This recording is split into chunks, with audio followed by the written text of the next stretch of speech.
Je clique sur Saisir une commande.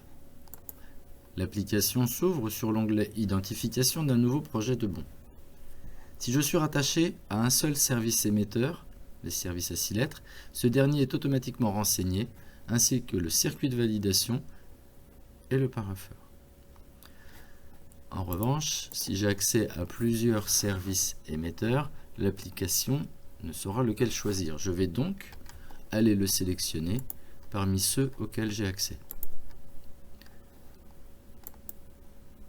Et du coup, le service facturation se renseigne automatiquement, le circuit de validation et le circuit de parapheur aussi.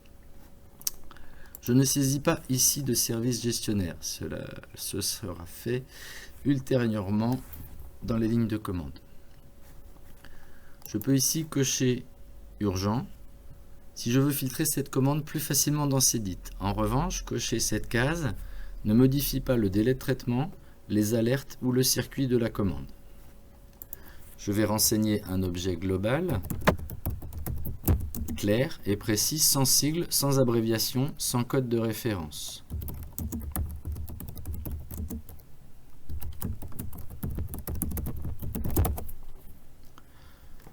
Pour information, par défaut, l'application reprendra cet objet en libellé des lignes de commande. Je pourrais modifier cette proposition. Je vais rechercher le fournisseur. Une fois le fournisseur sélectionné, une fenêtre s'ouvre automatiquement en précisant les marchés qui lui sont associés. Je sélectionne obligatoirement le marché si ma commande est concernée, sinon je ferme la fenêtre en cliquant sur la croix. Je vais ici choisir ce marché. Si un marché est sélectionné et qu'il est concerné par un bordereau de prix unitaire, un BPU, intégré dans l'application, un lien vers le BPU s'affiche dans l'onglet Identification, ici, ainsi que dans l'onglet Ligne de commande, ici. En fonction du nombre de prix contenus dans le BPU, il peut mettre plus ou moins de temps à se charger. Je peux alors rechercher les lignes dans le bordereau de prix unitaire. Je renseigne uniquement mes quantités commandées.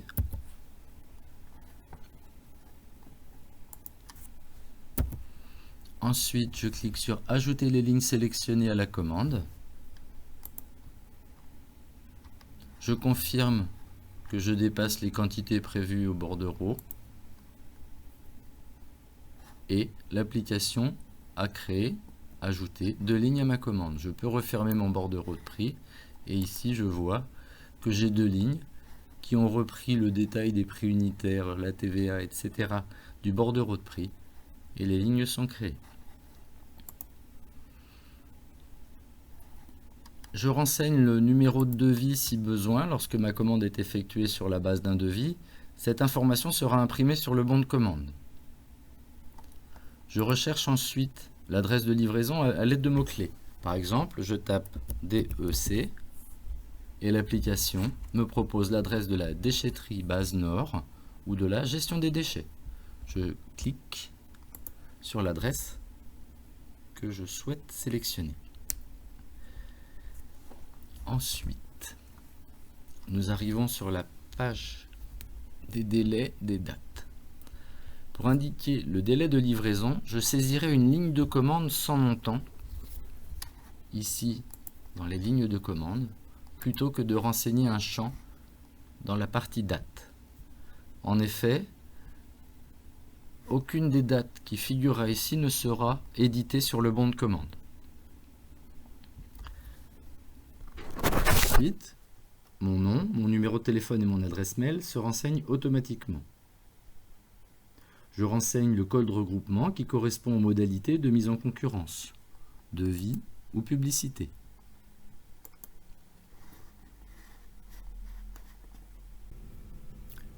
Je clique sur l'onglet Ligne de commande pour saisir le détail de ma commande.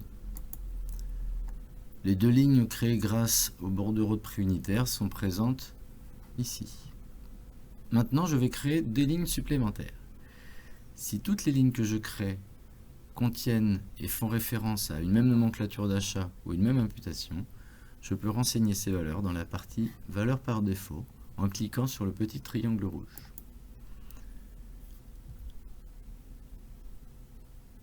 Je les renseigne ici, je vais aller sélectionner ma nomenclature d'achat, qui est celle du marché qui a été sélectionné, et vu que je connais mon imputation, je vais la chercher, par exemple en filtrant sur le service, sur le chapitre ou autre. Je vais rechercher et je peux sélectionner, en connaissant le disponible de mon imputation, la bonne imputation. Je n'aurai plus à saisir ces valeurs sur les lignes que je vais créer. Donc je vais renseigner la désignation de la ligne de commande si la désignation proposée ne me convient pas.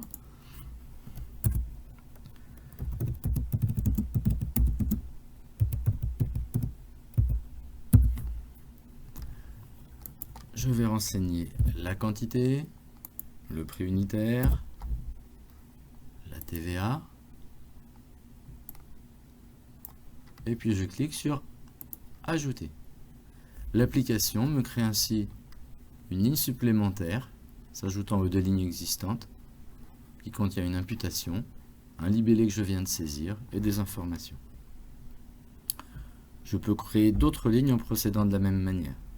Je peux aussi modifier une ligne en me positionnant dessus.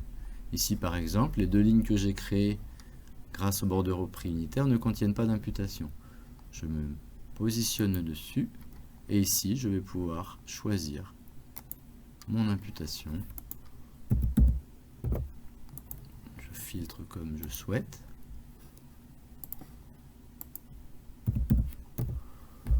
Je recherche les imputations. Je prends celle qui m'intéresse. Voilà. Et je peux faire la même chose sur la dernière ligne.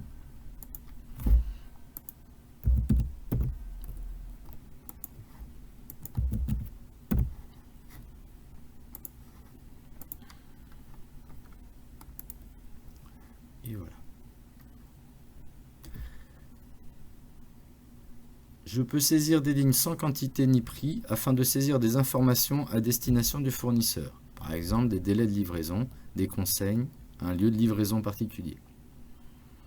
Ici, j'enlève les valeurs par défaut afin de ne pas avoir une consigne de livraison avec une imputation ou une nomenclature d'achat. Donc, je l'enlève. Voilà.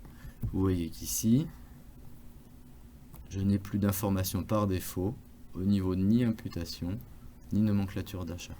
Je vais aller renseigner ma désignation et donner des informations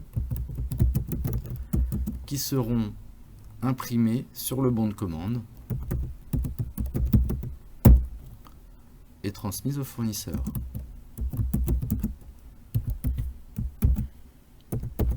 Une fois que j'ai fini mon libellé, je ne remplis absolument rien, je clique sur Ajouter.